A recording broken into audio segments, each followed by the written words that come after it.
প্রিয় দর্শক, Adobe Illustrator এর ষষ্ঠ ক্লাসে আপনাদেরকে স্বাগতম। আজকে আমরা দেখব Adobe Illustrator এ কিভাবে সিলেকশন টুল এবং ডিরেক্ট সিলেকশন টুল নিয়ে কাজ করতে হয়। তো চলুন শুরু করি। আমরা এখানে দেখতে পাচ্ছি এটাকে বলা হয় সিলেকশন টুল। তারপর আমরা এখানে দেখতে পাচ্ছি direct selection tool. Direct selection টুলের শর্ট কমান্ড হচ্ছে ভি, আর ডিরেক্ট সিলেকশন টুলের শর্ট কমান্ড হচ্ছে গিয়ে এ। এইখানে দেখতে পাচ্ছি ব্র্যাকেটে দেখা যাচ্ছে এ।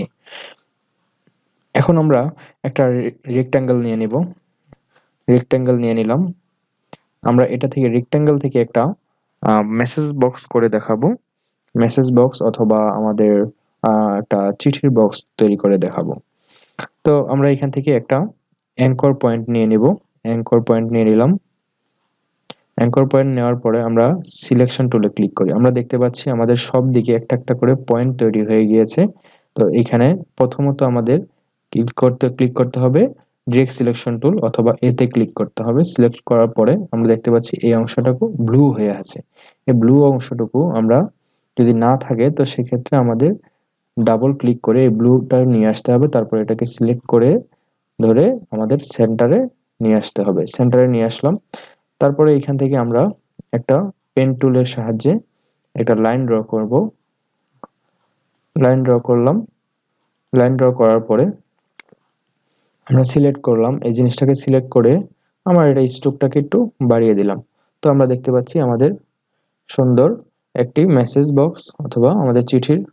তো আমরা দেখতে পাচ্ছি আমাদের একটা মেসেজ বক্সের মতো একটা শেপ দাঁড় হয়ে গিয়েছে। তো এটাই ছিল আমাদের ডিরেক্ট সিলেকশন টুলের কাজ। তো এছাড়া আমরা যেভাবে কাজ করতে পারি, আমরা যদি এখানে এছাড়া আমরা আরেকটা কাজ করি, এখান থেকে একটা লাভ শেপ তৈরি করব। লাভ শেপ তৈরি করার জন্য এখান থেকে আমরা রেক্ট্যাঙ্গেল টুল নিই। রেক্ট্যাঙ্গেল টুল নিয়ে আমরা একটা রেক্ট্যাঙ্গেল টুল নিই। রেক্ট্যাঙ্গেল টুল নিয়ে টান দেই একটু বড় করে। তারপর আমরা এটাকে আরেকটা ডুপ্লিকেট করে নিই। অল্টার চেপে ধরে ডুপ্লিকেট করে নিলাম।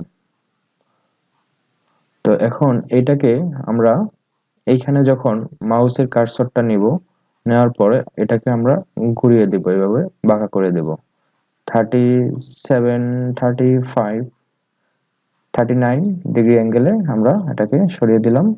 ঠিক একইভাবে এটাও আমরা ঘুরিয়ে দেব।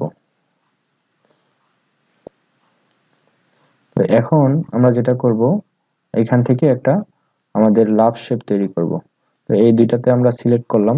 সিলেক্ট থাকা অবস্থায় আমরা ডিরেক্ট সিলেকশনে ক্লিক করব। ক্লিক করার পর এই যে আমরা ভিতরে যে পয়েন্টগুলো দেখতে পাচ্ছি এই পয়েন্টগুলো ধরে টান দিব। তো আমাদের একটা শেপ দ্বারা হয়ে যাবে। তো এটাকে সিলেক্ট করব, আবার ভি চেপে সিলেক্ট করতে পারি, সিলেক্ট হবে। ভিতে সিলেক্ট করার পরে আমরা এখান থেকে পাথফাইন্ডার টুল দিয়ে এগুলোকে ডিভাইড করে নিচ্ছি। ডিভাইড করে নিয়ে মাউসের রাইট বাটন চেপে আনগ্রুপ করে নিব। আনগ্রুপ করে নিয়ে সিলেক্ট করব, এই নিচের অংশটুকু সিলেক্ট করব। সিলেক্ট করে টান দিব, এই অংশটুকু সিলেক্ট করে টান দিব। তো আমরা দেখতে পাচ্ছি আমাদের একটা লাভ শেপ হয়ে গিয়েছে।